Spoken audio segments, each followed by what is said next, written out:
posibilidad ng tagumpay o kabiguan, ng ligaya o lungkot. Kaya marapat lamang natanggapin si Jesus bilang tagapagligtas at Panginoon.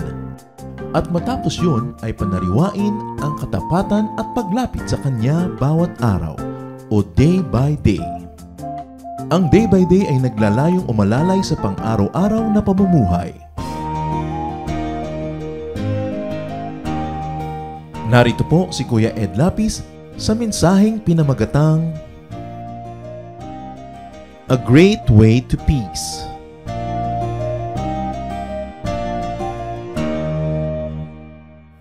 Ang kapayapaan po ay minimithi ng bawat tao. In fact, peace is a universal and also a very personal desire. However, peace can remain elusive even to people who are already religiously active. In fact, sometimes it is their very religious activity that can take away their peace when they don't know which to prioritize. Ang patuloy pong paghahanap natin ng kapayapaan ay isang lifelong quest. But the Bible teaches us great ways to have peace. At yan po ang ating pag-aaralan ngayon, A Great Way to Peace. Isang dakila, malaking daan tungo sa kapayapaan.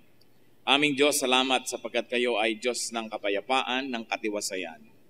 Nawa ay bigyan mo kami ngayon ng kapayapaan ng loob, ng puso, ng isip, at nang kami ay makapagtuon ng pansin sa inyo. At ganon din, Panginoon, nawa kayo'y kumilos, mangusap. Kausapin niyo po kaming lahat at matanggap namin ang kapayapaan na gusto niyo naman at handang ipagkaloob sa amin. Turuan niyo kami, Lord, how to position ourselves in relation to you and in relation to your blessing so that we may enjoy a life of peace and so that we can be agents of peace. Speak to us, Father. Use your servant only as your instrument, but be the speaker. Continue to cleanse us, O God. Make us worthy of your presence because of your kindness to us, not because of our achievements. Cleanse us, empower us, speak to us. In the name of Jesus our Lord, we pray. A great way to peace. Sa Matthew 10, verses 26 to 28, meron po mga discussions about fear. But the following verses 29 to 31, gives us insight how to have peace. Are not 2 sparrows sold for a penny? Yan po ang sabi ng Panginoong Jesus. Yet not one of them will fall to the ground apart from the will of your Father. And even the very hairs of your head are all numbered. So, don't be afraid. You are worth more than many sparrows. At ang maikling katuruan na yan ay pagpalain ng Panginoon at maging source of great blessing to all of us. Now, what are the enemies of peace? Sa maiksing katuruan po na yan ng Panginoon na napakadalas na natin narinig, paulit-ulit na nababasa, ano ang mari nating madagdag pa na pagpapalang makukuha dyan? There are 2 great enemies of peace, and one of that is something big, like big fears. Malaking mga takot o malaking takot kung nag-iisa man yon o malaking maraming takot. At ang conclusion po na ibinibigay ng Scripture, lalong-lalo ng mga katuruan ng Panginoong Jesus, is do not fear. Do not. Pag sinabing do not fear, it means that it is within your will to fear or not to fear, that you may choose to fear or not to fear. Deuteronomy 31:8, the Lord Himself goes before you and will be with you. He will never leave you nor forsake you. Do not be afraid. Do not be discouraged. Habang ang original na kausap at tinutukoy dito ay hindi naman tayo at mga tao na nabuhay nung matagal na, hindi naman nagbabago ang Diyos. At ang ibinibigay niyang pagpapala noon ay maaari pa rin niyang ibigay ngayon. Ang mahalaga lang, ipwesto natin ang ating sarili kung paano nakapwesto yung mga taong pinagpala niya noon at makikita natin na hindi naman imposible na yung mga blessing na ibinigay sa kanila ay ibigay din sa atin. So one big enemy of peace is a big fear. Like what is your fear in your life? Ano mga kinakatakutan natin na tuloy gumugulo sa ating isip, nagnanakaw ng ating tulog, ng ating kapayapaan, ng ating pamamahinga, at ginugulo tayo, bagamat wala namang dinadawang mabuti at hindi naman nalulutas ang mga pinoproblema natin sa buhay. Pero may kakambal po yung something big na yan, and it is something small. Another enemy of peace is little trust. Ang mga tao ay may malaking takot at pagkatapos ay may maliit na pagtitiwala sa Diyos. Pag pinagsama mo ang dalawang ito, siguradong gulo. Siguradong gulo ng isip, gulo ng espiritu, siguradong magiging sleepless nights, troubled days, worried existence. Little trust. So the main message of Matthew 10:29 to 31 is encouragement for people to have limitless trust in God. At yan po ang binibigay ng Panginoong Hesus sa solusyon sa ating mga takot. Hindi niya sinabing ibibigay ko lahat yung kailangan mo, ayan, nakaipon na sa iyong harapan, palalakasin kita, payayamanin kita, bibigyan kita ng sa sandalan ng tutulong sa iyo. Ang sinabi niya, magtiwala ka. Tulad ng umaalingaw-ngaw sa Isaiah 41 verse 10, so, do not fear, for I am with you. Do not be dismayed, for I am your God. I will strengthen you and help you. I will uphold you with my righteous right hand. Sabi, ako naman ang kakampi mo, ako ang magtatanggol sa iyo, ako ang tutulong sa iyo, nandito ako lagi, anong dapat mong ipangamba? And Romans 10:11 echoes this, anyone who trusts in Him will never be put to shame. Once more, Isaiah, verse 16 of chapter 28. So this is what the sovereign Lord says, the one who trusts will never be dismayed. Pero may condition po na naging napakalinaw sa James 1:6-8. But when he asks, he must believe and not doubt. Because he who doubts is like a wave of the sea, blown and tossed by the wind. That man should not think he will receive anything from the Lord. He is a double-minded man, unstable in all he does. So nandyan po nakalinyang napakarami mga verses na nagsasabing magtiwala. Kaya ka naguguluhan, kaya ka naliligalig ay dahil minamalaki mo ang iyong problema at minamaliit mo ang Diyos. Ganun lamang ang arithmetic ng lack of peace. Pinalaki ang problema, pinaliit ang Diyos, pinaliit ang pananalig, pinaliit ang mga pangako at ang magagawa ng Diyos. Sabi, hingi ka ng kapayapaan, hindi ka naman naniniwalang tatanggapin mo nga yan, paano mo matatanggap? Because, really, it's in the mind. Pag sa iyong isip, desidido kang magkaroon ng kapayapaan at manalig, magkakaroon ka ng kapayapaan because many things happen in the mind. Let me substantiate that. Pag nagselos kayo, alam ba, mayroon kayong asawa, mahal sa buhay na malayo sa inyong piling, at nakaisip kayo na meron siyang kasama, meron siyang kalong-kalong, meron siyang kaulayaw, sa isip nyo pa lang yon, pero nagiinit na yung tenga ninyo at tumataas na ang inyong presyon at galit na kayo. Pero ang totoo, wala naman pala siyang ginagawa. Pero dahil inisip nyo na, nangyari na doon, naging totoo na. Mas malalim at mas makapangyarihan na realidad yung nasa isip natin kaysa yung nangyayari sa ating harapan. Kasi kung minsan may nangyayari na nga sa harapan natin, aktual, pero dahil hindi natin pinansin, hindi naman tayo naapektuhan. Kaya kung minsan, naglakad ka doon sa isang madilim na daan, hindi mo kasi alam na maraming ahas doon, hindi ka naman talaga natuklaw at hindi ka naman natakot. Pero yung nag-i-imagine, may ahas yata dito, baka may ahas dito. Kahit wala, natakot na siya. Ang reality is what is inside your brain. So ano po ba ang nasa loob ng isip natin? Na ang Diyos ay makapangyarihan, maibigin at mapagtitiwalaan? O ang nasa loob ng isip natin ay yung mga pinoproblema natin sa buhay? Pag pinagsama nyo ang dalawang yon, sabi, paano kayo aasa na pagpapalain? Sa loob lang ng isip nyo, nalilito kayo, paano mangyayari na ang matatahimik ang inyong kalooban? Kaya napakahalaga po ng childlike faith. That's why the Lord Jesus said that the kingdom of heaven belongs to such as this, meaning the children, not because of their age, but because of their capacity to believe. Ang mga bata, pag sinabi mong, sa isang linggo, pupunta tayo sa mall, kahit gumuho ang mundo, nagkaroon ng tsunami, bumagyo, pumutok ang mga bulkan, sabihin ng, Daddy, linggo na. Dahil naniniwala siya, sinabi mo na pupunta kayo sa mall, mangyayari dapat yon. Yun ang childlike faith. At yun ang hinihingi sa atin ng Panginoon, yung hindi na masyadong nagpapakatalino, hindi na masyadong maraming mga iniisip sa buhay. Sinabi ng Diyos, tapos ang kwento, maniwala ka.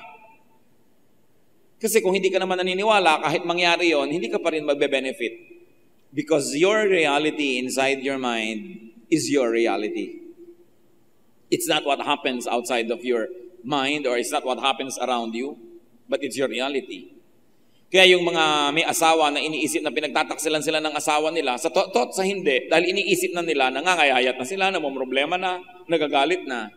Yun namang pinagtataksilan at walang kamalay-malay, sarap na sarap pa rin sa buhay, may gana, tahimik na tahimik. Kasi hindi niya alam. So what is reality? What is reality is what you know and believe in. That is your reality. At pwede nating piliin kung anong reality natin. Maniniwala ba ako sa salita ng Diyos o hindi? Pangahawakan ko ba kanyang mga pangako o hindi? Kaya kahit pareho kayo magkatabi dyan at lumilindol, yung nananalig sa Diyos, payapa, yung hindi nananalig, nagugulo. Kahit nagaling kayo sa isang pamilya, pare-pareho kayong walang pera, yung nananalig sa Diyos, mas nakangiti kaysa doon sa hindi nananalig. So what is your reality? We must trust God unto peace. It's not enough to say, I trust God. Because when you trust God, you must have peace. So you trust God to the point of having peace because you trust enough. At ano po yung mga argumento na nakita natin sa Scripture? As the Lord Himself said about the sparrows. Sabi niya, wala namang lumilipad ng mga sparrow na hindi alam ng Diyos na lumaglag pala yun o hindi pinayagan ng Diyos na malaglag mula sa himpapawid. So God cares for the birds. Sa culture kasi ng Israel, yung mga birds hindi considered na masyadong very special animals yan. So, silang ibinigay na example na ito nga, walang kwenta, hindi nyo pinapahalagahan, pero pinapahalagahan ng Diyos. Kaya ang sabi sa Matthew 6:26, look at the birds of the air. They do not sow or reap or store away in barns, and yet your heavenly Father feeds them. Are you not much more valuable than they? Kung mga ibon na hindi nagtatanim, hindi nag-agriculture, hindi nag-harvest, ayan at buhay pa. Subukan nyo na may inaalagaan kayong ibon, na hindi kayo makaalis dahil kailangan nyong lagyan ng tubig, lagyan nyo ng seeds, kailangan nyong i-protect siya ng isang hawla, hindi lang para huwag siya makalabas, kundi para huwag siyang mapasok ng pusa, ng daga, ng mga malilikot na bata, at kung ano-ano. Subukan yung alagaan ng alagaan, namamatay pa rin. Pero hindi nyo ba naisip na yung mga ibon na lilipad-lipad lang dyan, hindi nyo naman inaalagaan, bakit buhay? Kasi may ibang nag-aalaga doon eh. Inaalagaan sila ng Diyos. At mas nagsusurvive pa nga sila kaysa mga inaalagaan natin. Tingnan yung mga hayop na itinitira sa zoo, nangangayayat, lalo sa mga zoo ng Pilipinas. Diba? Hindi mo malaman kung yung bantay ng zoo o yung leon ang kumakain ng mga karne. Sa kaliitan ng sweldo ng mga bantay. So, napapahamak pa sila dahil inalagaan ng tao. Gaano karami sa atin mga kapatid ang napapahamak dahil sa tao tayo nagpapaalaga. Dahil sa tao tayo umaasa. Bumubuo tayo ng mga pangarap sa paligid ng isang tao na pag ang taong yan ay nagkasakit o namatay o nagtaksil, guho ang buo nating pangarap. Magpapaalaga ka na rin lang, ba't di pa sa Diyos? Pero yung iba kasi, sa pagpapaalaga nga nila sa tao, kaya nalalayo pa sa Diyos. Lalo't kung ang nag-aalaga sa kanila, hindi naman marapat na yun na mag-alaga sa kanila, napapalayo patuloy.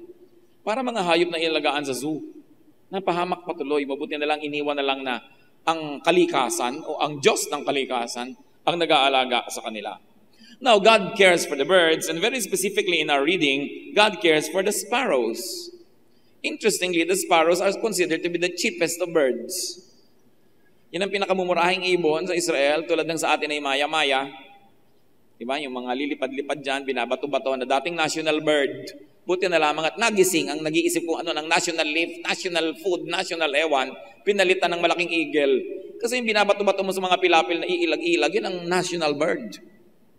Buti na lang at napalitan because symbols can sometimes affect the thinking of a people. So God cares, not only cares, but God cares individually for sparrows. Or God cares for sparrows in a very individualized way. Sabi niya, not one bird will fall from the air without God knowing it. And the conclusion was, you are more valuable than many sparrows. Kung ang isang sparrow, ang isang ibon, nahuhuni-huni kakanta-kanta na hindi pinapahalagahan kung minsan, ay pinapahalagahan ng Diyos, higit kang mas mahalaga sa higit na maraming mga sparrows pa. God cares for you infinitely more. At sinabi pa sa ating reading, God knows the number of your hair. Kung may tumubo, may nalagas, may tumubo, may nalagas, every day, alam ng Diyos ang latest count ng iyong buhok. And according to people who know, no? God counts, God numbers, God knows the condition of each strand of your hair. Ganon niya, kadetalyado na alam ang ating kalagayan. At sabi nila, ang average person, mahigit 100,000 strands ang buhok niya. Siyempre, meron diyang 20,000 na lang. No? Meron namang mahigit 100,000. Pero on the average, people have 100,000 strands of hair. At alam ng Diyos yun at any moment kung ilan ang latest count. Ano lang po yung conclusion na mula dito sa symbolic language na ito? That God knows your situation more than you do. Therefore, pwedeng ipagkatiwala sa Diyos ang ating buhay. Kaya tigil-tigilan yung mga panalangin na, Diyos ko, may sakit po ako sa Diyos. Alam ko yan. Diyos ko, ipo-hospital po ang nanay ko. Alam ko. Diyos ko, kailangan po namin ng pera. Matagal ko nang alam. Don't pray to inform God because God knows even the number of your hair. Kaya marami po tayong mga panalangin na walang katuturan. Yung pala, gusto mo lang i-inform yung katabi mo tungkol sa yung prayer. Mag-pray tayo, sister, at pag nakayuko na kayo, Diyos ko, alam niyo pong kailangan namin ng pera. Humipo po kayo ng mga kapatiran na tutulong sa amin. Yung pala, nagpaparinig ka lang doon sa katabi mo, dinaan mo pa sa prayer, kaya tuloy lalong walang nangyari. So don't form to inform God about your situation. If you like other people in your prayer group to know what you'll pray for, tell them about it before you pray. But don't use the prayer as a bulletin board because God knows your situation. And God is interested, God is involved in, and God is concerned with you. Kung sa ibon nga, interesado siya, sa tao pa ba? Kaya nung bumalik na naman siya sa isang simpleng bagay na binabaliwala, Luke 12:28, if that is how God clothes the grass of the field, which is here today and tomorrow is thrown into the fire, how much more will He clothe you, O you of little faith? Ito pong pagtuturo na ito ay magkakambalang ginawa ng Panginoon na example, yung ibon na binabaliwala at yung damong binabaliwala. At yung daw damo, bagamat ngayon ay buhay at bukas ay lanta na, o kaya ay buhay ngayon at bukas ay sinigaan at ipinanggatong at ginamit sa ibang bagay, habang sa maiksing buhay niya ay dinadamitan ng Diyos ng magagandang kulay at bulaklak, ikaw pa kayang tao ang di niya damitan? Ikaw pa kaya ang hindi niya bigyan ng halaga? So pag pinagsama-sama po natin ito, ano ang dapat nating ma-develop? Is to trust God unto peace. It's not enough to say you trust God, but you ask yourself, does my trust bring about peace? Because if it doesn't, therefore you don't trust God enough. And knowing that can already be the beginning of the solution of our situation, because we can even ask God to increase our faith. Even the disciples asked Jesus to increase their faith. Ang mahalaga lang, nalalaman natin kulang yung faith ko, Lord. Hindi tayo nagmamagaling na akala mo, alam na natin lahat at napakalakas na ating pananalig. Pero pag sinabi natin, Lord, increase our faith. I like to trust you more. Hindi naman tayo pwede magkaila. Alam naman niya kung kulang ang pagtitiwala natin. Pero kailangan na hingin natin sa panalangin na dagdagan pa niya ang paniniwala natin sa Kanya. Psalm 62 verse 8, trust in Him at all times, O people. Pour out your hearts to Him, for God is our refuge. Siya lang naman ang pwede natin pagtaguan, pagsumbungan, puntahan, pagkublihan. Wala nang iba. May mga taong pansamantalang na pagkakatiwalaan, naaasahan, pero hindi lahat ng panahon at hindi sa lahat ng pagkakataon. Psalm 31:14, but I trust in you, O Lord. I say, you are my God. Napaka-loaded ng sentence na yan na you are my God. Kasi madalas sabihin natin you are my God, pero totoo ba? Baka naman ang Diyos natin ay pera, ang Diyos natin ay tao, ang Diyos natin ay ating mga pangarap. Kasi pag sinabi mong, you are my God, ibig sabihin, sa'yo ko mananalig, sa'yo magmumula ang lahat ng katugunan sa aking mga pangangailangan. Pero madaling gawin ang Diyos na motif, dekorasyon ng buhay natin. Pero to make God God, to understand the depth of that declaration that you are my God. Because anybody who can say that from the heart is a person who will have peace. When you say, you are my God. So Zechariah 4:6, so he said to me, this is the word of the Lord to Zerubbabel, not by might, nor by power, but by my spirit, says the Lord. Bakit po maraming taong insecure? Bakit maraming taong ninenervyos? Because they think it is might and power that will give them security. And because they don't have it, or they don't have enough of it, and worst of all, if their enemies have a lot of it, then they'll be nervous. But the verse says, no, it's not by might, it's not by power. So even if you had it, you know you never have enough. So you'll still be insecure. All the more, if you don't have it, the more you'll be insecure. But when you know that it's not really what counts, but the Spirit of God, then having it or not having enough of it will never make you insecure. Then you can say, well, God is my strength. It is the Spirit of God. Pag nananalig tayo, nalakas lang ng tao, kapangyarihan, strategy ang kailangan para magwagi lagi at maging secure, you will never be secure because there's always somebody else who is more powerful than you. And probably they are not even loving you, and maybe they're even your enemies. So you will be afraid. Proverbs 11:28, whoever trusts in his riches will fall, but the righteous will thrive like a green leaf.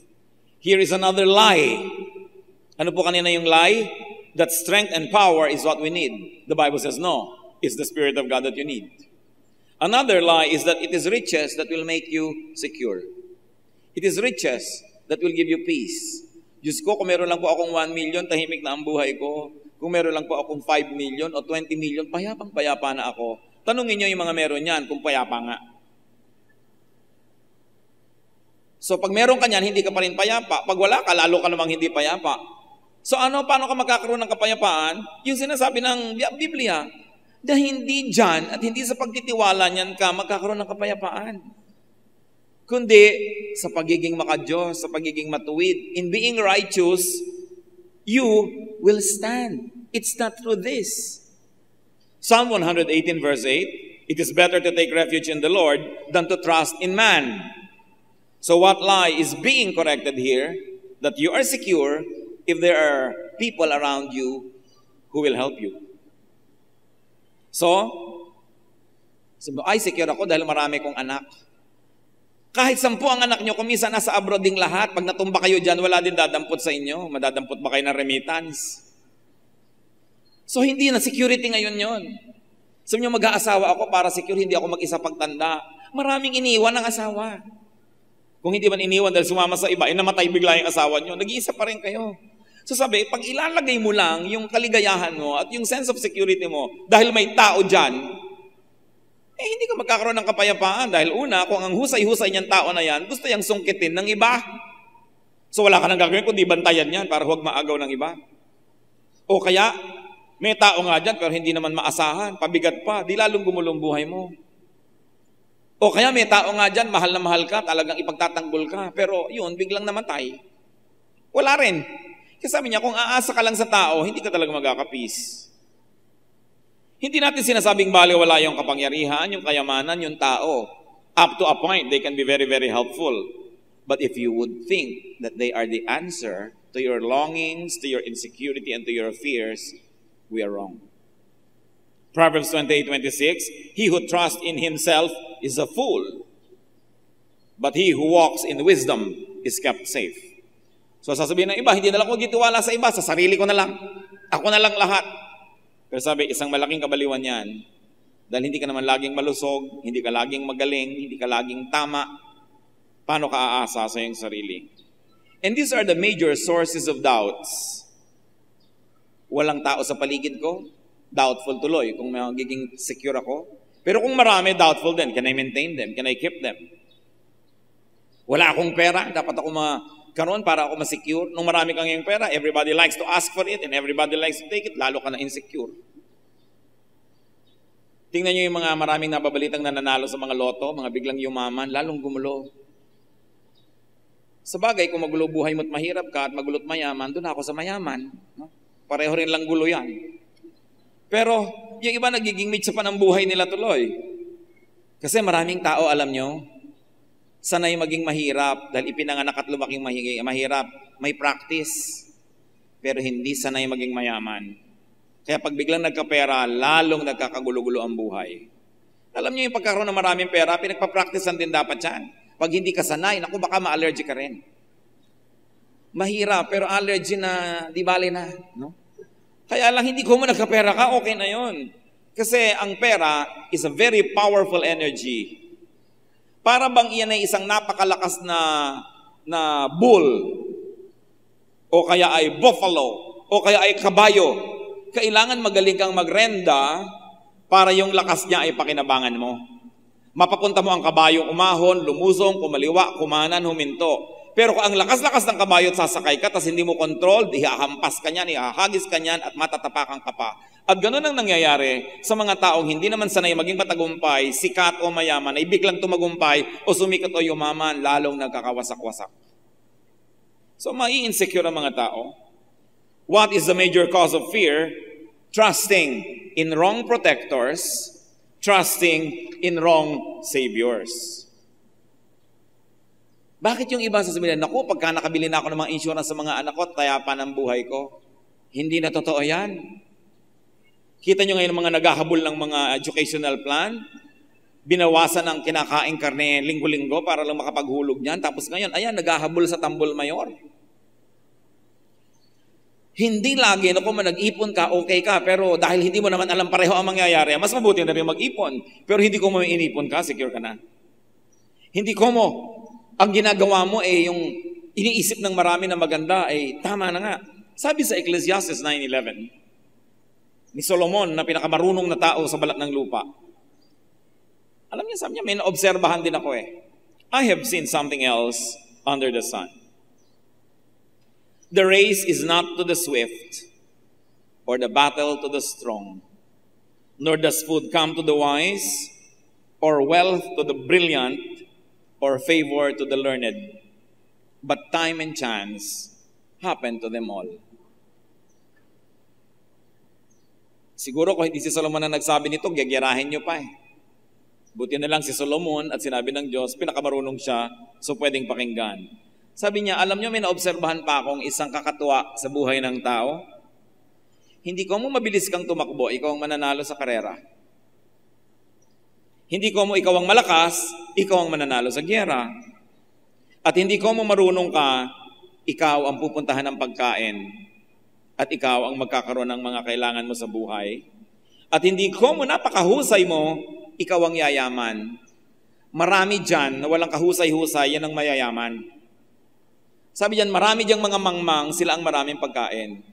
At meron dyan na hindi marunong tumakbo, ano't nangyari siya pang nanalo sa karera? At may mga mahihina, nung magdigmaan, sila pa ang nanalo. Sabi niya, time and chance happen to them all. Anong paliwanag ni Solomon? Walang paliwanag dyan. Yan ang sinabi niya. Sasabihin mo, bakit po sabi ng nanay ko noon, mag-aral kang mabuti para gumanda ang buhay mo? Lagi po akong honor. Pero yung classmate ko noon na laging bulok tutorian, mayaman ngayon. At kinukuha akong empleyado. Pangako pa naman ng nanay mo, mag-aral kang mabuti para mataas ang grade mo, para gumanda ang buhay mo. Although dahil hindi mo naman alam kung saan ka mapupunta, mabuti nang increasean mo na yung posibilidad na mapaayos ang buhay mo. Mag-aral ka na at sundin mo. Pero hindi pa rin guarantee kahit lagi kang valedictorian. Karamihan nga pag may mga reunion, nagkita-kitaan dati magkaka-eskwela, yung mga bulok tutorian ng mayayaman. At yung mga honor-honor ay yung clerk sa City Hall. Although hindi naman masama maging clerk, no? Pero hindi natupad ang mga inaasam. Sabi ni Solomon, walang paliwanag dyan. Talagang nangyayari sa buhay. So hindi ko mo ginagawa mo rin ang lahat ng tama, pwede ka na masecure. Although you increase the possibility that you might become secure. But even then, may X factor. Hindi naman churches na lahat nagde-design, dumami sila. Bring 1, bring 10, kung ano-ano mga ginagawang programa para dumami yung membro, dumadami nga eh. Di ba? Hindi naman lahat ng nagtatanim, umaani ng kasing dami ng inaasahan nila. Hindi lahat ng nagsisikap ay may nararating. Pero ang sabi ni Solomon, time and chance happen to all.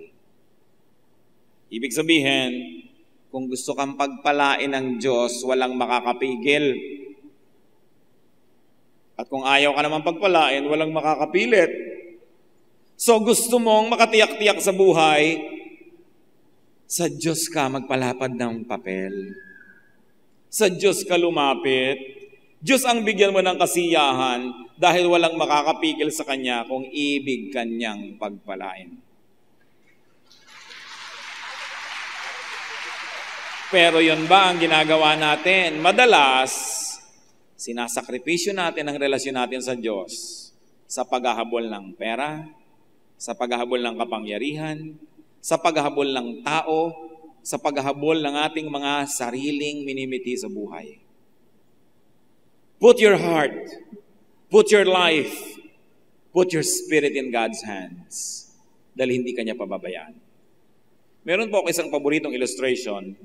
Nabasa ko lang kung saan, nalimutan ko na kung saan yun. Pag daw mayroong isang ibon na dumapo sa iyong bintana, na wasak-wasak ang pakpak, dadamputin mo ba't dudurog-durugin mo?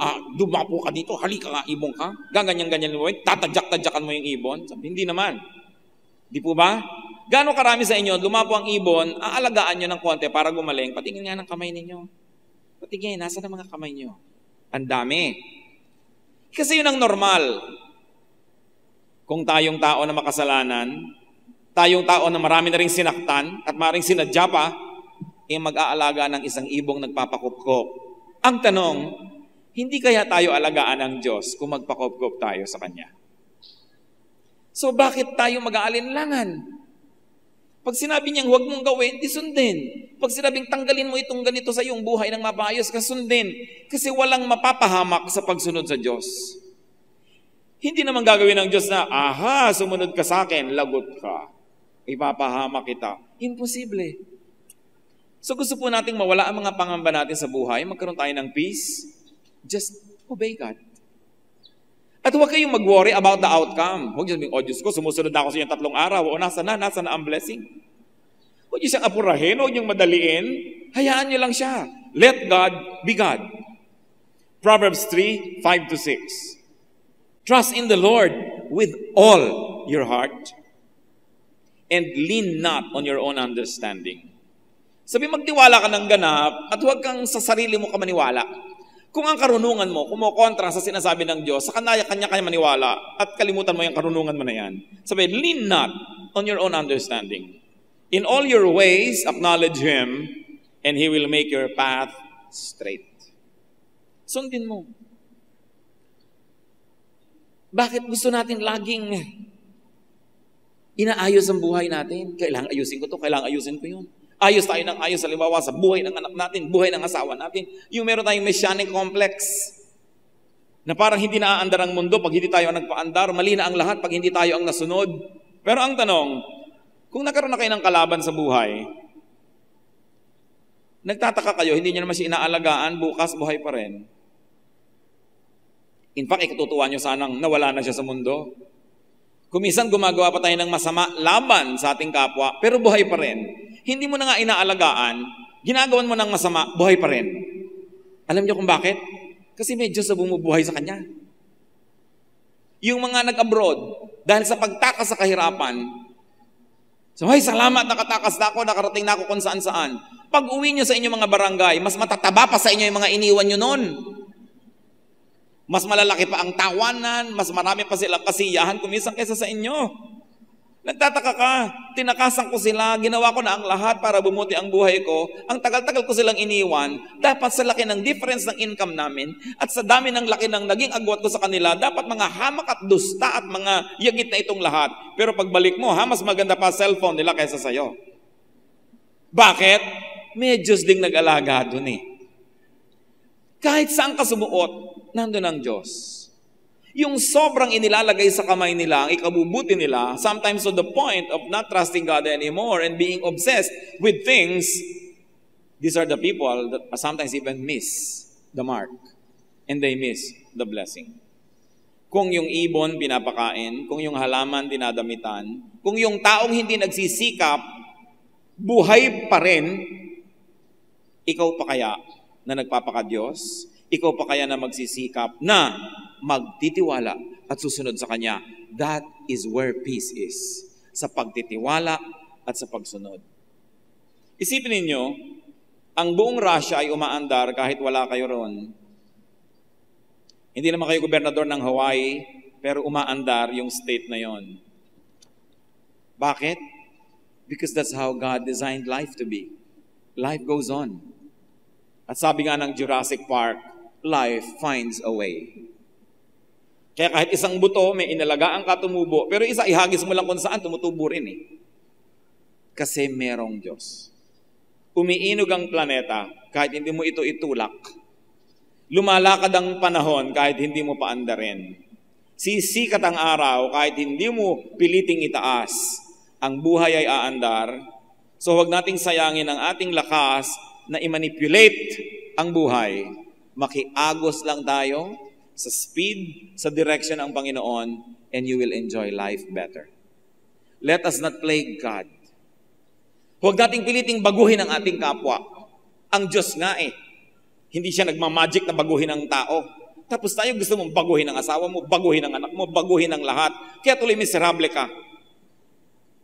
Tignan mo ang sarili mo, kung pwede mong baguhin because you have authority over yourself, but not over other people. Each one was given by God a distinct spirit that reports to God and to God alone. Kaya maraming taong miserable, pinoproblema ang hindi problema, pinapakialaman ang hindi dapat pakialaman, and in our strive to become perfect, we only become miserable. Sobrang nililinisan ng bahay. You know, a house must be clean enough to be healthy, but dirty enough to be happy. Kung sobrang linis naman yan para ng ospital, nakakatiyak akong walang masaya dyan. Kaya higpit-higpit mo siguro. No? Hindi na makapagkalat ang tao, hindi na magamit ang magagandang plato, hindi na malukot ang magagandang punda. Dapat medyo lukot-lukot, ibig sabihin may humiga, may nag-enjoy. Mga batang hapon na ang lilinis pa, siguro ang sungit ng nanay nito. Hindi siguro ito pinagpiko, hindi pinagulong sa lupa, hindi nakahipo ng kung ano-ano. Ang linis-linis nga niya, pero naging bata ba siya? So also children must be clean enough to be healthy, but dirty enough to be happy. Relax and enjoy the journey. You don't have to be perfect, and besides, you cannot be. Pag may okasyon, naghanda na kayo, kahit kayo yung host, enjoy the party. Kasi kadalasan yung host hindi yan nag-enjoy because he wants to either please or to impress. Most of the time, they like to impress. That's why they cannot relax. Pag nagawa na po natin yung pinakakaya natin gawin, yun na, enjoyin nyo na. May maipintas sila, hayaan nyo. Dahil kahit naman magpakamatay kayo ng kaaayos, may ipipintas pa rin ang tao. Many of our cares are needless. Many of our worries are needless. Kaya ang kasabihan, why worry when you can pray? Ang anak nyo, alauna na, wala pa ng bahay, hindi nyo alam kung nasan. Kahit kayo dyan, magtitiwarek, hindi nyo pa rin siya matutulungan. So, matapos yung nagawa ang dapat nyong gawin, itulog nyo yan. Dahil wala rin naman kayong magagawa. Sabi nyo, madaling sabihin yan. O sige, madali, pero, di ba, wala rin namang nagagawa yung nag-aalala. So, may Diyos. Kung kaya nating dalhin sa Diyos sa panalangin, ibigay natin sa Kanya. At pagkabigay natin sa Kanya, hayaan natin siya ang gumawa sapagkat siya ang Diyos. God is in control. Not one hair from your head will fall without His knowledge. Not one sparrow will fall from the sky without His permission. Colossians 1:17, He is before all things, and in Him all things hold together. Peace is not in riches, not in strength, not in power, not even in health, not in control of the situation, but peace is in trusting God, that He cares and that He will do the right thing. Trusting God completely, unconditionally, after you have done what is humanly possible, After you have exerted your best effort, let God take over. Kaya sinabi, to children belong the kingdom of God because they know how to trust. So let God be God, because the greater the trust, the greater the peace. Heavenly Father, we thank you that we can have peace because you are reliable. Salamat po, Panginoon, dahil napakarami namang katuruan sa Biblia na pwede naming pag-aralan at panghawakan. Ang question is not if we know your word, but the question, O Father, is if we let your word affect us. Ituro mo sa amin, Lord, na dalhin yung head knowledge namin pababa sa aming puso, sa aming buong pagkatao, at na magkaroon kami ng kapayapaan. Manalangin tayo, dinggin ang personal na mensahe ng Espiritu sa bawat isa.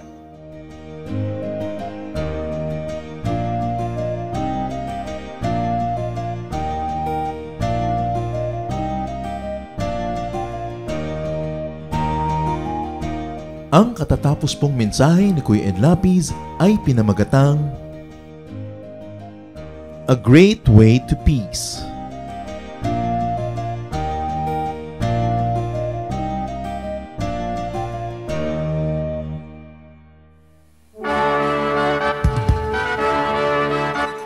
Halina't sama-samang sumamba at magdiwang sa Day by Day Jesus Celebration kasama si Kuya Ed Lapiz. Bulwagan ng Panginoon, PICC, one Sunday a month, Philippine International Convention Center, Rojas Boulevard, Pasay City. All other Sundays, sa mga day-by-day mini-bulwagan ang pagtitipon. Para sa buwan ng Setyembre, gaganapin ito sa September 1, 2024. 8 a.m. ang First Jesus Celebration, 10 a.m. naman ang Second Jesus Celebration. Para sa iba pang detalye, bisitahin ang ating official Facebook page, Day by Day Friends.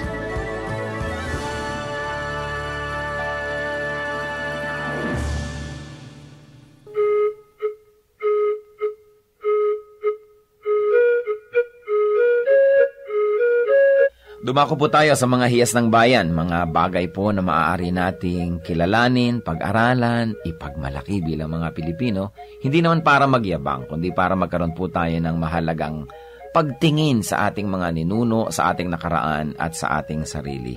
Sabi nga po, ang hindi lumingon sa pinanggalingan ay hindi nakararating sa paroroonan.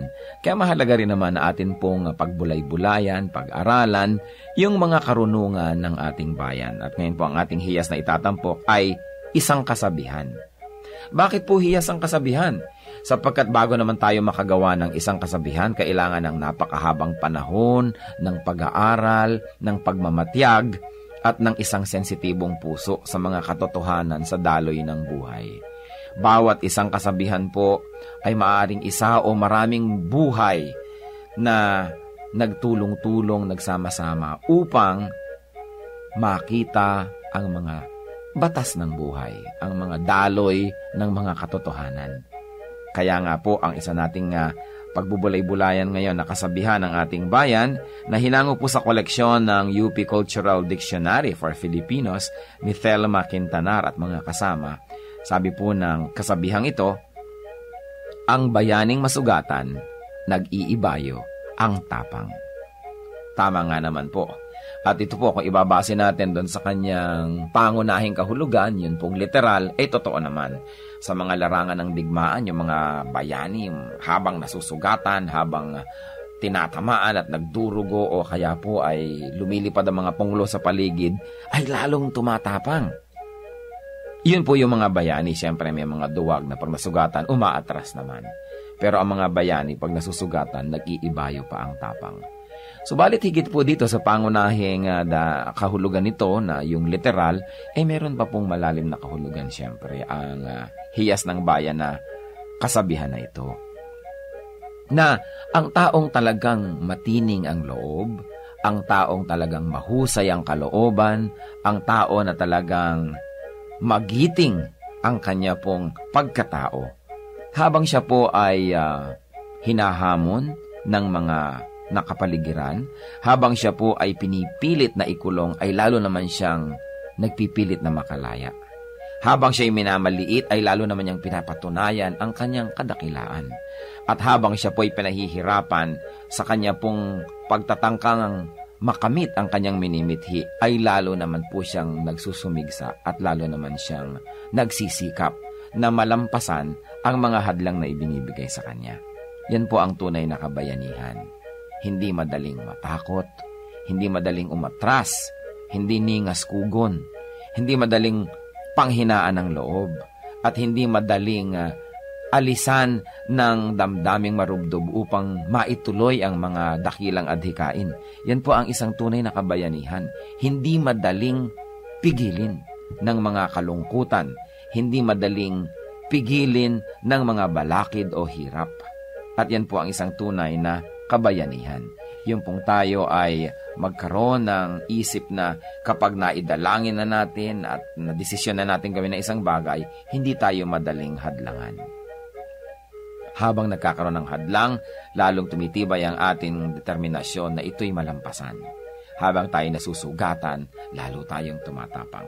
Yan po ang isang magandang kaugalian ng ating bayan na dapat nating alalahanin. Hindi po yung ningas kugon na sabi ng mga banyaga tungkol sa atin, kundi yung kasabihang ito, ang bayaning masugatan, nag-iibayo ang tapang.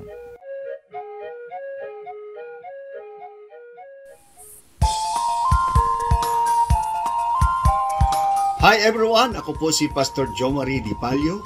Inaanyayahan ko po kayo na dumalo sa Jesus Celebration ng ating Day by Day Valenzuela. Tuwing linggo po, 5:30 ng hapon sa Mine Hall No. 6, Langka Street, Antonio Subdivision, Dalandanan, Valenzuela City. Para po sa ibang mga detalye ng schedules and location, narito po ang ating contact details. Tumawag lamang po sa ating Pastoral Lane Miranda sa number 0918-938-1411 o sa number ko po 0920-502-7539. Halina't magsaya at ipagdiwang natin ang ating Panginoong Jesus.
Sa inyo po, Panginoon, lapat itong aking loob na sumilong at pasakop, makisuno at sumukob. Sa tuwing kayo'y lalapitan ay lagi nang gumagabay, taus-pusong lumilingap sa bawat pusong sugatan. Kabutihan yung matapat, bukas palad kung magbigay, kahit ang tulad kong abay, walang patagong anuman.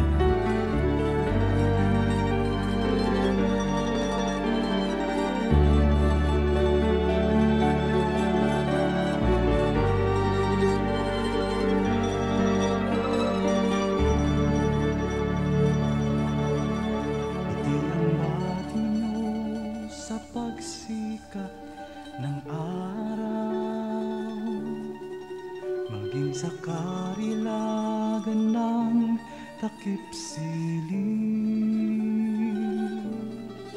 at sa kandili nyo ako'y hindi maliligaw. Latnan man ng unos sa lalim ng dilim.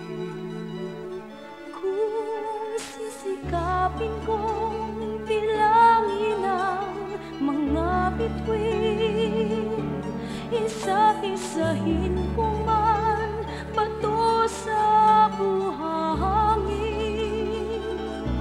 Walang makahihigit sa lawak ng iyong pagtingin, sa kalinga niyo pagmamahal sa akin. Alleluia, Alleluia, Alleluia, Alleluia, Alleluia,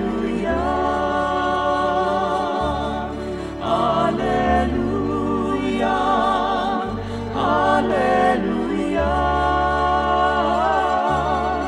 Alleluia, Alleluia.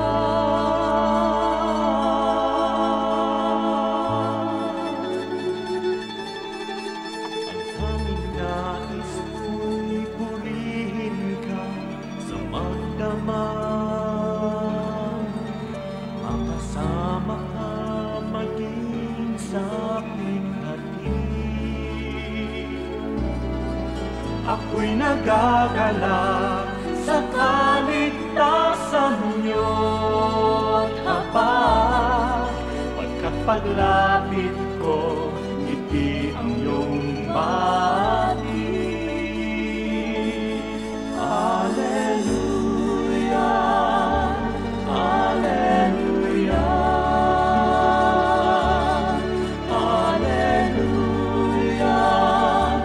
Alleluia, Alleluia, Alleluia, Alleluia,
Oras na po para pansamantalang magpaalam ang programang Day by Day.